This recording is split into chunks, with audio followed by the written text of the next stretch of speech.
श्री स्वामी समर्थ. नुकतेच नवीन इंग्रजी वर्ष हे सुरू झालेले आहे आणि उद्या नवीन इंग्रजी वर्षातील पहिलीच पौर्णिमा आहे.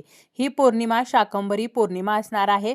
या दिवशी आपल्याला फक्त एका झाडाला स्पर्श करायचा आहे. यामुळे माता लक्ष्मी आपल्यावरती कृपा करेल आणि माता लक्ष्मीच्या आशीर्वादाने आपल्या आर्थिक समस्या नष्ट होतील. आपले जन्माचे दारिद्र्य, गरिबी संपेल. पौर्णिमा तिथी ही माता लक्ष्मीला समर्पित असते. या दिवशी आपण काही झाडांना स्पर्श केला तर माता लक्ष्मीची कृपा आपल्याला प्राप्त होत असते. आजच्या या व्हिडिओमध्ये अशी आपण 5 ते 6 झाडे पाहणार आहोत. यापैकी कोणत्याही एका झाडाला आपण स्पर्श करू शकतो, ज्यामुळे आपली कोणतीही आणि कितीही कठीण इच्छा असेल तर ती पूर्ण होईल. आपल्या घरातील 7 जन्माचे जे दारिद्र्य आहे, गरिबी आहे, तर ती सुद्धा नष्ट होईल आणि आपले भाग्य उजळेल.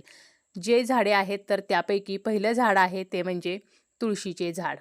तुळस ही आपल्या प्रत्येक हिंदूच्या दारामध्ये असतेच. आपल्या दारामध्ये तुळस असणे हे अत्यंत शुभ मानलेले आहे. परंतु पौर्णिमा तिथीला आपण जर तुळशीला काही वस्तू अर्पण केल्या तर माता लक्ष्मीच्या कृपेने आपल्या जीवनातील ज्या काही पैशाच्या अडचणी आहेत तर त्या नष्ट होत असतात. काय करायचं आहे तर या दिवशी सकाळी लवकर उठून स्नान करून स्वच्छ वस्त्र परिधान करून आपण जेव्हा तुळशीची पूजा करतो त्यावेळेला आपल्याला तुळशीला 2 वस्तू ज्या आहेत तर त्या अर्पण करायच्या आहेत. तुळशी मातेला आपल्याला चमच्याभर कच्चे दूध अर्पण करायचे आहे. जर आपल्याकडे चांदीची वाटी असेल तर चांदीच्या वाटीतून आपल्याला हे दूध अर्पण करायचे आहे. आणि जरी आपल्याकडे चांदीची वाटी नसेल तरी स्टीलच्या भांड्यातून आपण हे दूध अर्पण करू शकतो.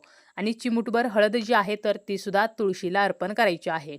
हळद जी आहे तर ती माता लक्ष्मीला अतिशय प्रिय आहे. हळद माता लक्ष्मीला आकर्षित करत असते. त्याचप्रमाणे जेव्हा आपण तुळशीला कच्चे दूध अर्पण करतो त्यावेळेला आपला जो शुक्र ग्रह आहे तर तो सुद्धा मजबूत होतो आणि शुक्र ग्रह हा आपल्याला ऐशोआरामाचे जीवन देत असतो. ज्या व्यक्तीचा शुक्र ग्रह मजबूत आहे त्या व्यक्तीला आयुष्यामध्ये पैशाची कधीही कमी पडत नाही.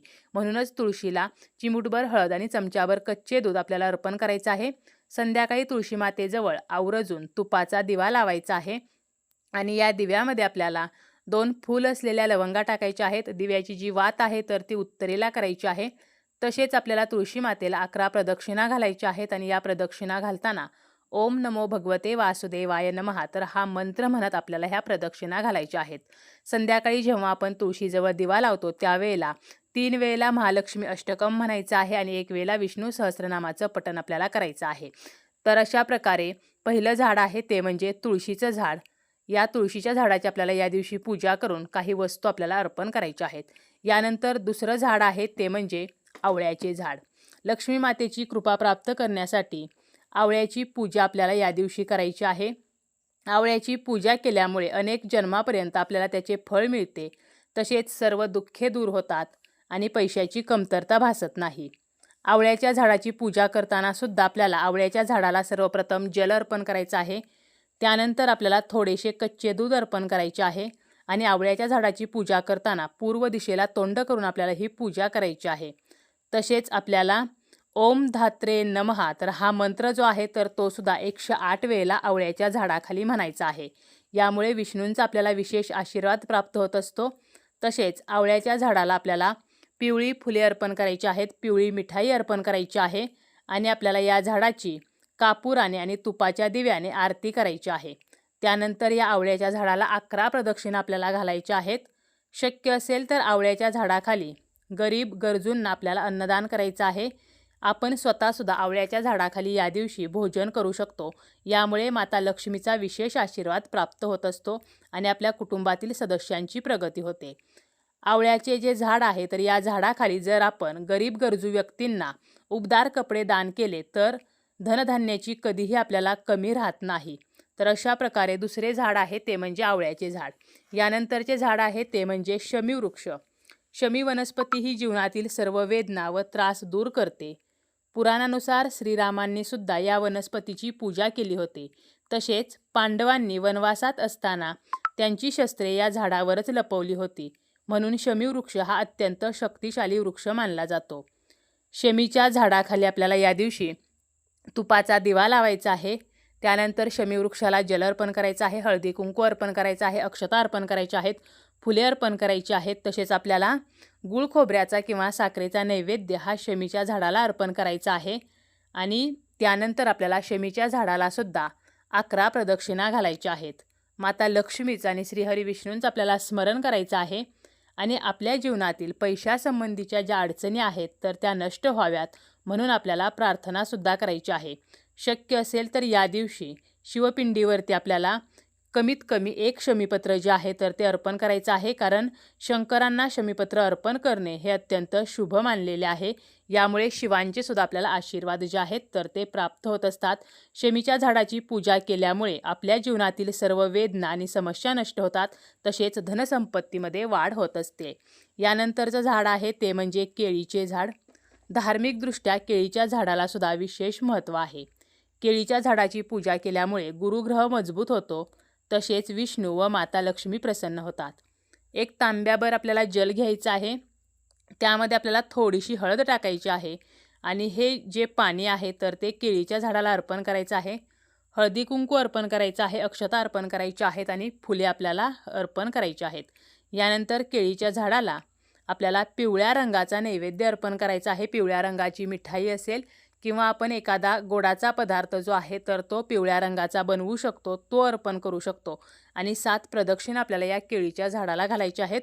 माता लक्ष्मीचं आपल्याला स्मरण करायचं आहे आणि माता लक्ष्मीचा जो मंत्र येतो तो मंत्र आपल्याला 108 वेळेला म्हणायचा आहे. तसेच 1 वेळेला विष्णू सहस्त्रनामाचे पठण आपल्याला करायचे आहे.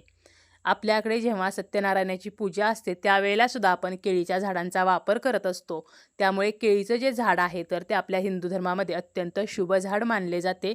म्हणून केळीच्या झाडाची सुद्धा आपल्याला या दिवशी पूजा करायची आहे.